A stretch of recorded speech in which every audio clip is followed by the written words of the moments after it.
हजरत खदीजतुल कुबरा की जिंदगी का सबसे अनोखा वाकया देखिए। गार हिरा में अल्लाह के रसूल को सबसे पहले वही आई कि नहीं आई वही। दम्मिलूनी दम्मिलूनी, मेरे ऊपर चादर डाल दो, ऐसा लग रहा है कि मेरी जान निकल जाएगी। कल्ला अबशिर फवल्लाहि ला युखज़ीकल्लाहु अबदा।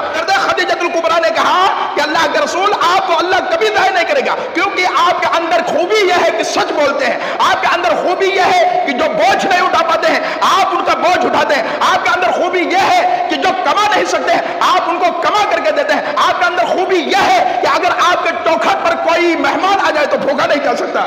आपकी खूबी यह है कि आप हक का सपोर्ट करते हैं, और ऐसे भले इंसान को अल्लाह ताला जाहिर कर देगा? ना ना ना, इम्पॉसिबल है, कभी नहीं हो सकता। और बीवी हो तो ऐसी हो, अल्लाह की कसम खदीजतुल कुबरा जैसी बीवी हो। आज एक लड़की अल्लाह की कसम थोड़ा सा हायर एजुकेशन उसके पास हो जाए, शोहर को अपने जूते के नोक के ऊपर रखती है, इज्जत और एहतराम तौकीर बिल्कुल भी नहीं करती है।